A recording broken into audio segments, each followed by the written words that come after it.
Hello दोस्तों। तो जैसे कि हमने कार्ल मार्क्स के जो चैप्टर था, टॉपिक था, उसमें हमने बात करी प्रिमिटिव स्टेज के बारे में। एंड साथ ही हमने बात करी थी मास्टर एंड स्लेव स्टेज के बारे में। ठीक है। तो उसके बाद हमने फ्यूडल एंड सोसाइटी के लिए जो जो फ्यूडल एंड सोसाइटी के बारे में हमने जानना था। तो यहाँ से हम स्टार्ट करते हैं। देखो, फ्यूडल सोसाइटी में दो एक तरीके से आप बोल सकते हैं दो पार्टीज या दो क्लास होती है। देखो, एक तो फ्यूडल लॉट और जो वर्किंग पर्सन है वो, मतलब जो सर्व करने वाला है वो। ठीक है। तो इसमें देखो मैनुअल लेबर हुआ करते हैं, है ना। अब देखो, इसमें क्या है कि ना, जो उस टाइम पे जो सारी चीजें वहाँ पे एक तरीके से है ना, आप बोल सकते हैं कि जो है ना वहाँ पे रिवॉल्यूशन हुआ। तो इसमें ना काफी टाइम लगता है, मतलब 100 of years लगते हैं। ठीक है। क्योंकि उस टाइम पे देखो, एक तरीके से टेक्निकल, मतलब जो आप बोल सकते हैं कि वहाँ पे ना मशीनरी नहीं हुआ करती थी। ठीक है। तो इस वजह से फिर उसके बाद है ना, जो फ्यूडल एज था ना, वहाँ से है ना, ये जो मशीनरी इंडस्ट्री वगैरह ये सारी चीज़ें स्टार्ट हुई। तो वहाँ पे टैग का आना हुआ। ठीक है। इस वजह से वहाँ पे थोड़ी चीज़ें रिवॉल्यूशन होने लगा। ठीक है। मैं आपको ओवरऑल व्यू दे रहा हूँ जिससे आपको आगे समझने में काफ़ी आसानी होगी। ठीक है। उसके बाद जब देखो एक तरीके से इंडस्ट्री का आना स्टार्ट होगा ना, तो फिर वहाँ पे ना कहीं ना इनिशियली एक तरीके से कैपिटलिज्म का भी होगा। ठीक है। फैक्ट्री सिस्टम आएगा। उसके बाद देखो, फैक्ट्री सिस्टम आएगा तो वहां पे देखो ओनर होगा। ठीक है। और वर्कर होगा। ओनर मतलब कैपिटलिस्ट। ठीक है ना। अब इसी को ग्रीक वर्ड में बोलते हैं बुर्जुआजी, एंड साथ ही इसको बोलते हैं प्रोलेटेरेट। ठीक है। तो इसको बोला करते हैं। अब उसके बाद है ना, जब देखो वर्कर को जब मालूम पड़ेगा ना कि उसका ज्यादा एक्सप्लॉइटेशन हो रहा है, क्योंकि देखो ओनर हमेशा चाहेगा कि ये ना ज्यादा से ज्यादा हम कमा सकें, प्रॉफिट ला सकें। ठीक है। तो इस वजह से वर्कर को काफी एक्सप्लॉइट करेगा। तो जब वर्कर को मालूम पड़ेगा एक्सप्लॉइट हो रहा है, तो वहीं पे रिवॉल्यूशन होगा। फिर सोशलिज्म आएगा। ठीक है। जहाँ पे डिक्टेटरशिप आएगी। ठीक है। किसकी? वर्कर की। ठीक है। और वहीं पे देखो, जब वहाँ पे एकदम से ये सारी चीजें रिवॉल्यूशन होगा तो वहाँ पे कोई ना कोई तो चाहेगा ना। तो वहाँ पे स्टेट का आना भी, वहाँ पे एक तरीके से आप बोल सकते हैं स्टेट भी आएगा वहाँ पे। ठीक है। उसके बाद जब ये सारी चीजें स्टेबल हो जाएगी तो फिर उसका कम्युनिटी में आना होगा। कम्युनिटी मतलब कम्युनिज्म। ठीक है। Classes section. ठीक है। अब देखो वहाँ पे क्लासलेस सेक्शन वहाँ पे स्टार्ट होगा। क्लासलेस सेक्शन इसके बारे में हम आगे पढ़ेंगे। देखो, फिर उसके बाद जब है ना इसमें आएंगे, तो state will wither away community, मतलब स्टेट नो मोर रिक्वायर, मतलब एक तरीके से आप बोल सकते हैं कि स्टेट का कोई जरूरत ही नहीं है, नीड ही नहीं है। ठीक है। तो ये सारी चीजें होगा। अब देखो फ्यूडल सोसाइटी में अगर देखें, तो देखो यहाँ पे ना कॉन्ट्राडिक्टरी जो क्लासेस हैं, एक तो फ्यूडल लॉर्ड है और एक सर्व है। ठीक है, serve class. Same process take place, a new relation of production develop as a result class contradiction. देखो, जैसा पिछली बार हुआ था रिवॉल्यूशन में, ठीक है, वैसे इसमें फिर से होगा। एंड साथ ही यहाँ पे नेक्स्ट स्टेज पे आएगा। ठीक है। अब देखो उसके बाद देखो कैपिटलिस्ट स्टेज, जो स्टेज आती है उसमें देखो कौन होता है। एक तो कैपिटलिस्ट होता है, एक वर्कर होता है। ठीक है। जिसको अपन ग्रीक वर्ड में बोलते हैं बुर्जुआजी, और दूसरे को बोलते हैं प्रोलेटरेट। ठीक है। अब देखो सिमिलर प्रोसेस यहाँ पे भी होगा। ठीक है। सोसाइटी मूव करेगी नेक्स्ट स्टेज की तरफ। ठीक है। रिवॉल्यूशन होगा। फिर उसके बाद आएगा सोशलिज्म। ठीक है। सोशलिज्म में देखो, अगर मार्क्स के अकॉर्डिंग देखें ना, तो capitalism has its own inheritance, contradiction, worker work exploit. ठीक है। उस टाइम पे वर्कर भी एक्सप्लॉइट होंगे। एंड उसके बाद जब उनको मालूम पड़ेगा एक्सप्लॉइटेशन के बारे में, तब वो रिवॉल्यूशन करेंगे। एंड फिर they will establish social mode of production. ठीक है। इस इस स्टेज में क्या होता है, means of production our own by working class. ठीक है।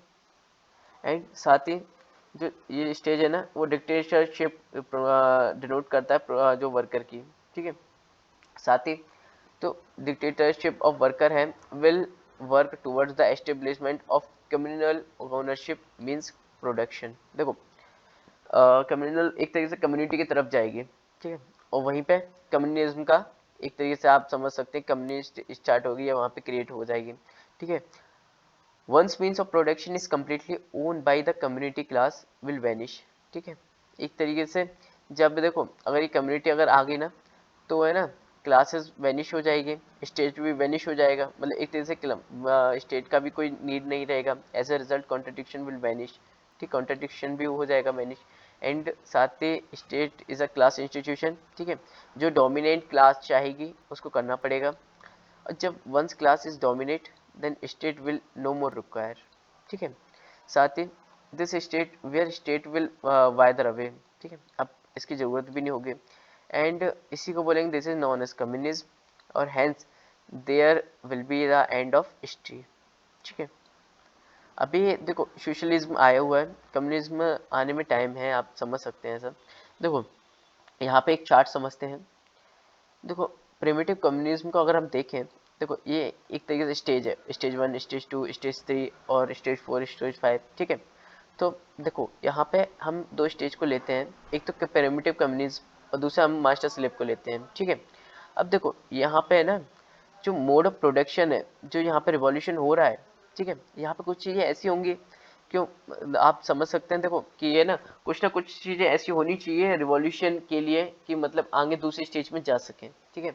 कोई ना कोई यहाँ पे सिचुएशन होगी ऐसी, तो उसको समझते हैं।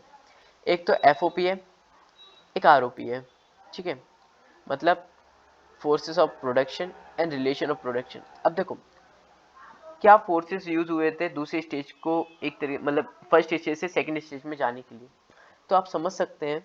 देखो टेक आया था, मतलब जो टेक्नोलॉजी आई थी, ठीक है, एनिमल को डोमिनेट करना स्टार्ट कर दिया था, टूल्स आए थे, तो ये सारी चीज़ें हम समझ सकते हैं कि हमें दूसरी स्टेज में ले जाने के लिए काफ़ी है, ठीक है। अब देखो रिलेशन देखते हैं। अब देखो रिलेशन अगर हम देखें तो देखो उस स्टेज पे ना जो है ना ह्यूमन जो हुआ करते थे ना, अब देखो उसमें से कुछ लोग मेहनती होंगे, कुछ लोग आलसी होंगे। अब जो मेहनती वाले लोग होंगे ना, वो लोग क्यों चाहेंगे कि हम जो इतनी एक्स्ट्रा मेहनत जो कर रहे हैं वो सभी में बांट दें।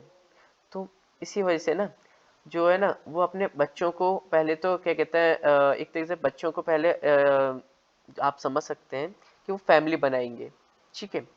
और जैसे हमने कल प्रीवियस वीडियो में देखा था कि वुमेन को डोमिनेट किया गया था, ठीक है, जिससे मालूम पड़े कौन उनका चाइल्ड है कौन उनका नहीं है, ठीक है ना, एक तरीके से पेरेंट मालूम पड़ सके। तो यही चीज़ें बताने के लिए इंस्टीट्यूशन ऑफ प्राइवेट प्रॉपर्टी, ठीक है, जिससे जो भी वो प्रॉपर्टी अगर लेंगे तो उनके अपने बच्चों को मिल सके। उसके बाद देखो एमओपी आता है, जो देखो जो मोड ऑफ प्रोडक्शन हमने जैसे देखा, इसके बारे में हम आगे और डिटेल में बात करेंगे। तो आपको मैं थोड़ा इसका समझा देता हूँ ओवरव्यू। देखो एमओपी में क्या होता है, स्टेट पुलिस जुडिशरी और जो एजुकेशन सिस्टम होता है ना, वो सारी चीज़ें आपको एक तरीके से उस स्टेज में जो होता है रूलिंग रूलिंग क्लास, वो आप चीज़ों को समझाता है, एक तरीके से आइडियोलॉजी भी बनाते हैं, ठीक है, मोड ऑफ प्रोडक्शन में। वहीं पे आपको दूसरी स्टेज में ले जाने के लिए एफओपी काम करता है और आरओपी काम करता है, ठीक है। अब देखो यहाँ पे एक लाइन कही गई है, subjective awareness about the objective reality in class itself will develop the class for itself. देखो जब तक है ना आप उस स्टेज में हैं, उस स्टेज के आइडियोलॉजी में है ना, तब तक आपको ना आगे की सारी चीज़ें ना एक तरीके से समझने में काफ़ी डिफ़िकल्टी या फिर आप अपने आप को डेवलप करने में उतने सक्षम नहीं होंगे। क्योंकि देखो जो है ना रूलिंग क्लास है ना, वो कभी नहीं चाहेगी ना कि वर्कर को सारी चीज़ें मिले, ठीक है, वो हमसे ऊपर जाए, ठीक है। तो यही चीज़ें हैं रूलिंग क्लास का, ठीक है। अब देखो मार्क्स बिलीव करते हैं that in every epoch, epoch मतलब एक तरीके से जो सोसाइटी है ना, रियलिटी सोसाइटी जो वहाँ पे सोसाइटी है, the idea of ruling class है बिन द रूलिंग आइडिया, ठीक है, जो वहाँ पे रूलिंग क्लास है ना उसके वही वैसे ही आइडिया होंगे, ठीक है। It means ideology is the status quite, मतलब एक तरीके से जो वहाँ की आइडियोलॉजी होगी ना उनकी, तो वो तरीके से वही चीज़ अपनाई रहेगी कि ये ना जो वर्कर है वो वर्कर ही रहे, और जो एक तरीके से लॉर्ड हैं, ठीक है, सुप्रीम है, वो वही रहे, ठीक है, रूलिंग क्लास भी रहे। अब देखो ये प्रमोट करती है, इट प्रमोट एक्सप्लॉइटेशन, ठीक है। अब ज़्यादा एक्सप्लॉइटेशन होगा उनका, और फॉल्स कॉन्शियसनेस दिया जाएगा कि आप क्या कहते हैं इसके लिए वर्क के लिए बनाए गए हो, ठीक है, कि आप अपना वर्क कीजिए, ठीक है। And philosopher made ideas equivalent to God, ठीक है, वहाँ पे गॉड का भी एक तरीके से आप बोल सकते हैं रिलीजन आएगा, आइडियोलॉजी बनाई जाएगी, was rise to status of religion, ठीक है। अब दूसरा अगर देखें ना, तो ideology as well as religion detect man को डिटेक्ट करते हैं। अब देखो रियलिटी से, और उनकी जो बोथ की जो परफॉर्मेंस और फंक्शन है वो सिमिलर होते हैं, ठीक है। Effect of religion however greater than that of ideology, ठीक है। एक तरीके से रिलीजन आप मान सकते हैं कि उस टाइम पे फिर उन लोगों के ऊपर एक तरीके से ओपिएट ऑफ मासेस हो जाता है, मतलब नशा सा हो जाता है, ठीक है, कि जो चीज़ है ना वही चीज़ ही बनी रहेगी। अब देखो मार्क्स के लिए ना man created God not a vice versa, ठीक है ना, उसका उल्टा नहीं है।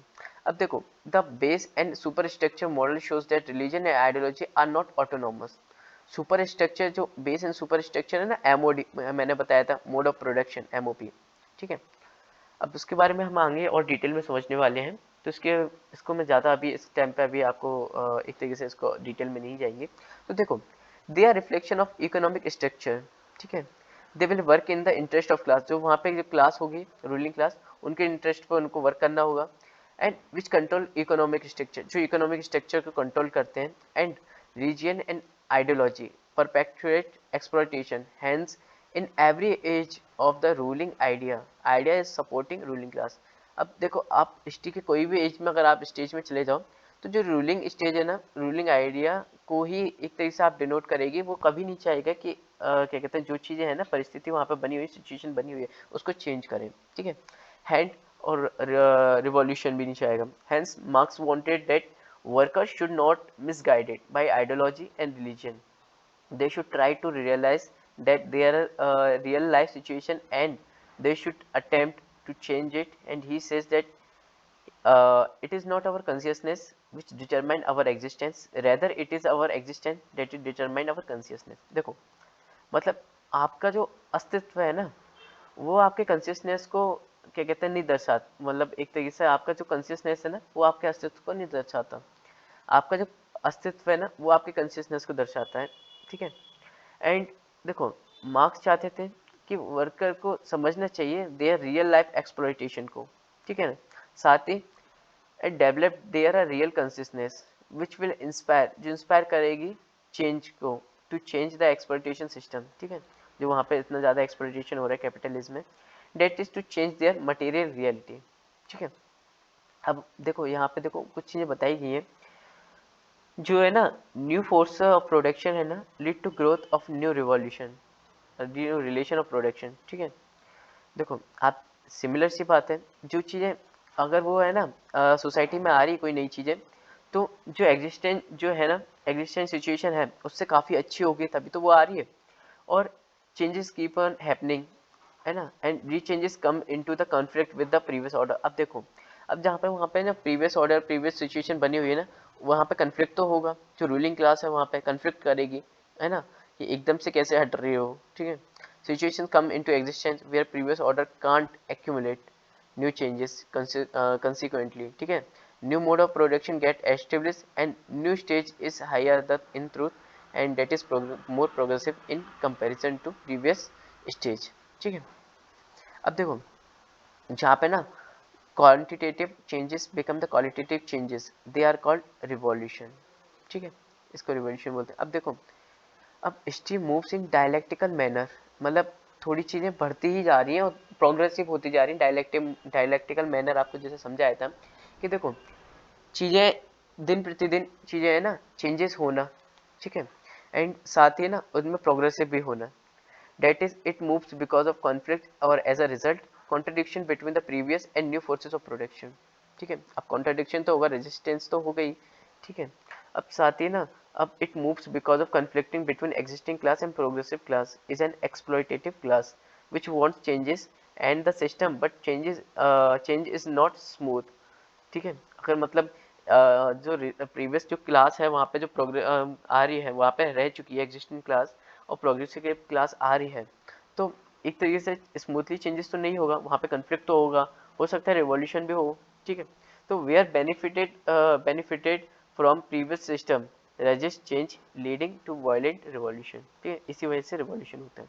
तो आपको ये सारी चीज़ें समझ में आया होगा, ठीक है, एमओपी क्या है, एफओपी क्या है, आरओपी क्या है, ठीक है, और सारी स्टेजेस के बारे में हमने जो 4 स्टेजेस अभी पढ़े हैं उसके बारे में भी समझ में आया होगा, और होप आपको ये सारी चीज़ें अच्छी तरीके से इस चीज़ को रिवाइंड भी हो रहा होगा, ठीक है।